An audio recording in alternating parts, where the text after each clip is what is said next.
il y a une bombe qui nous attend en infrastructure. Les infrastructures sont en décrépitude au Québec et les municipalités n'ont pas les reins assez solides pour payer ces travaux. C'est pourquoi la Fédération québécoise des municipalités demande à Québec de créer un nouveau fonds qui sera financé par une taxe sur l'eau, une taxe aux entreprises et une nouvelle taxe aux contribuables. Ce qu'on vise, dans le fond, c'est d'avoir un fonds d'environ 25 milliards on va le former, le fonds, sur une période de 25 ans, mais on va l'utiliser sur une période de 10 ans pour rattraper le retard qu'on a présentement. Puis, on touche le moins directement les Québécois. On se dit, bon, ben, on sait qu'on est saturé, puisqu'on pourrait demander au gouvernement de dire, bon, on y va sur l'impôt. La nouvelle est bien accueillie à l'Ascension de Notre-Seigneur au lac Saint-Jean. On a dû investir 80 millions de dollars en maintien des infrastructures au cours des 20 dernières années dans cette municipalité, mais ça demeure nettement insuffisant. C'est des sommes qui sont assez colossales. On l'a fait versus différents programmes. Il faut comprendre que les municipalités n'ont pas tous le staff pour pouvoir soutenir ce genre de demande-là au gouvernement quand il y a des programmes qui sont en place. Ça prend des sommes qui sont prévisibles pour les municipalités, qui peuvent se fier.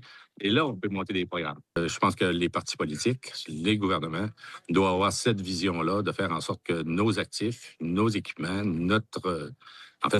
pour l'ensemble du Québec, là, qu'on ait les moyens de nos ambitions. Nous, on est prêts à faire notre part de notre côté et on a besoin, par contre, que vous fassiez des efforts là, via certaines taxations là, pour pouvoir nous permettre de pouvoir refaire refaire des actifs au bénéfice des citoyens et des générations à venir.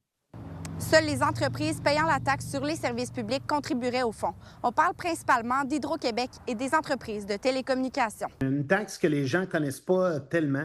C'est une taxe qui, en grande partie, venait, entre autres, d'Hydro-Québec, des télécommunications, qui servaient historiquement aux municipalités. Quand on a arrêté d'avoir une taxe foncière vers Hydro-Québec, on avait cette taxe-là qui, maintenant, le gouvernement se l'est appropriée, puis on n'a pas un sou. C'est très intéressant d'entendre ces propos-là parce qu'on est des PME. Puis la plupart, comme moi, je suis propriétaire d'une petite PME qui va aider grandement à ne pas avoir de surplus, des augmentations.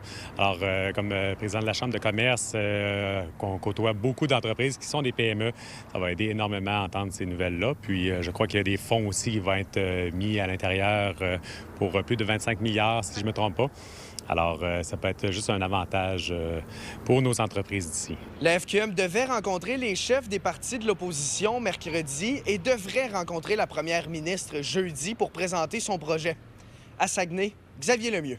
À Shawinigan, Coralie Morancy pour Nouveau Info. 2 saisies majeures ont eu lieu à la prison de Trois-Rivières le mois dernier. La valeur des objets récupérés atteint près de 152 000 $. Du tabac, de la drogue, des téléphones cellulaires et d'autres accessoires ont été saisis. Plusieurs colis ont aussi été interceptés après des livraisons faites par des drones. Dans l'ensemble de la province, ce sont 10 saisies qui ont été effectuées en avril et c'est l'établissement de détention Leclerc de Laval qui en compte le plus. À Shawinigan, mercredi matin, la circulation a pu reprendre au niveau de la route 153 après que les wagons du train ayant déraillé la veille aient été remorqués par l'entreprise ferroviaire Québec-Gatineau. Le ministère des Transports a donc pu réouvrir 2 des 4 voies, même si du travail reste encore à faire. La route 153 a été rouverte vers 8h40 ce matin, entièrement entre l'autoroute 55 et le carrefour giratoire. Par contre, il y a une voie qui va demeurer fermée, mais de façon très localisée sous le pont d'étagement où circule le train. À cet endroit-là, il y a quand même 4 voies, donc 2 dans chaque direction, donc ça aura très peu d'impact. La bonne nouvelle, c'est la réouverture complète du lien. L'entreprise n'a pas souhaité nous accorder d'entrevue, mais a confirmé dans une déclaration écrite envoyée à Nouveau Info qu'un total de 15 wagons ont été touchés par l'incident. Et bien qu'aucun blessé n'est à déplorer, cela aura entraîné la fermeture de la route Côte de la Baie pendant près de 19 heures. En fait, tous ceux qui voulaient se rendre à Shawinigan, qui auraient sorti à cette sortie-là pour emprunter la Côte de la Belgo, comme on l'appelle ici, devaient continuer sur l'autoroute 55 pour aller plutôt chercher le boulevard Trudel. Donc effectivement, on a vu un impact sur la circulation important hier et encore plus ce matin là, à l'heure de pointe. Mais la question qui reste en suspens, c'est les raisons derrière ce déraillement. Même s'il est encore trop tôt pour le dire et qu'une enquête sera probablement nécessaire, plusieurs pistes sont mises de l'avant. Il y a un inspecteur de voie, premièrement, qui inspecte la voie au moins une fois par semaine à cet endroit, que la géométrie de la voie était passée. Est-ce qu'ils ont vérifié le rail, ont testé le rail? Toutes ces choses-là, c'est des vérifications à apporter. De son côté, le ministère des Transports ne prévoit pas que la suite des travaux auront un impact sur la circulation. À Shawinigan, Samuel Bideau pour Nouveau Info. La nouvelle usine de Limel, située dans le parc industriel Carrefour 4055, a officiellement débuté ses opérations. La mise en service de ces nouvelles lignes de production marque également la fermeture progressive des usines du Cap-de-la-Madeleine et d'Anjou. Ce projet de 142 millions de dollars permet à l'entreprise de regrouper toutes ses opérations sous le même toit. C'est une usine qui regroupe nos usines de saucisses actuelles, mais aussi notre usine du Cap-de-la-Madeleine dans laquelle on faisait le jambon.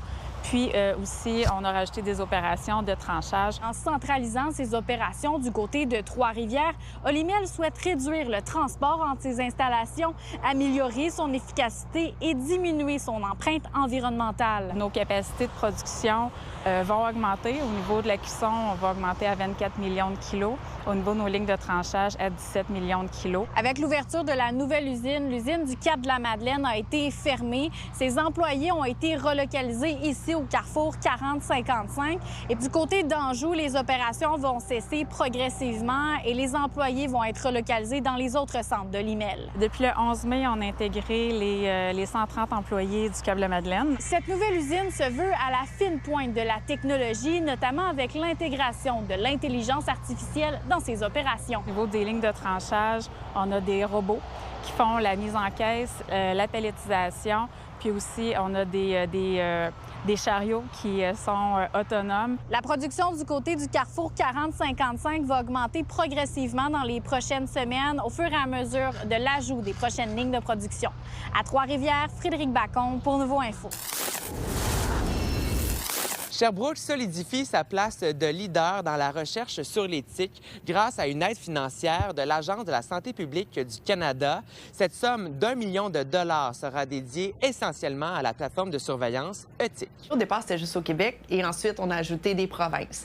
Donc, plus on a une couverture géographique qui est élargie, plus on reçoit de matériel.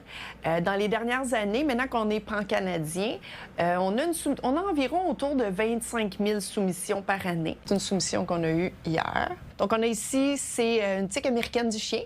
Donc, une tique qui a du marquage blanc, qui est quand même assez particulière, puis qu'on retrouve aussi au Québec à ce temps-ci de l'année. Les gens peuvent soumettre des photos de tiques et il y a quelqu'un dans mon équipe qui va identifier la photo et ça permet aux gens de réagir très rapidement. Donc, si c'est une espèce qui peut être potentiellement dangereuse, il y a des avenues et si c'est une espèce qui ne l'est pas, bien, on se couche moins stressé. L'Estrie demeure l'épicentre en termes de présence de tiques, mais avec les changements climatiques, le territoire s'élargit. Les tiques qu'on trouvait jusqu'à il y a 15 ans, c'était des tiques qui étaient apportées chaque année par les oiseaux migrateurs. Là, ils passaient l'été, faisaient leur petite vie de tique, trouvaient un autre, etc. Mais arrivé l'hiver, bam, et plus rien. Et puis, ça reprenait des nouvelles tiques qui étaient apportées par les oiseaux. Maintenant, ce qui se passe dans le sud du Québec, en Estrie, en Montérégie, puis c'est même arrivé à Montréal et au-delà du fleuve, c'est que les tiques survivent l'hiver. Donc, elles sont capables de se reproduire localement. Tant qu'il y a des hôtes et qu'il y a un peu de végétation, c'est suffisant pour une tique. Donc maintenant, on trouve des tiques dans nos cours arrière, dans les parcs urbains. C'est tous les endroits ici où les gens ont trouvé des tiques. On a un étalement maintenant qui est, cette année, par exemple, dans la région du Grand Montréal, il y en a beaucoup. On commence même à aller à la rive nord de Montréal. Ça s'étale vers Québec. Les tiques vont se promener à dos d'oiseaux, vont se promener à dos de chevreuil. Donc, on va en retrouver à d'autres endroits qui, peut-être que la tique ne passera pas l'hiver, mais on va quand même la voir là, sur des chiens à l'occasion en Abitibi, au lac Saint-Jean. C'est vraiment à changer nos habitudes de vie, à nous adapter. On se protège les vêtements des manches longues. Et puis ensuite, en rentrant à la maison, on surveille. Oui, c'est inquiétant parce que ça veut dire qu'à chaque année, on a des gens qui vont être exposés à leur première tique. Des gens pour qui c'est pas vraiment quelque chose auquel ils pensent et qui ne sont pas vraiment familiers avec la maladie de Lyme. À Sherbrooke, Marc-Antoine Mailloux pour Nouveau Info. Vous êtes nos yeux et nos oreilles sur le terrain. N'hésitez pas à nous écrire si quelque chose vous fait réagir ou si vous voulez nous raconter votre histoire à mauricie@nouveau.info.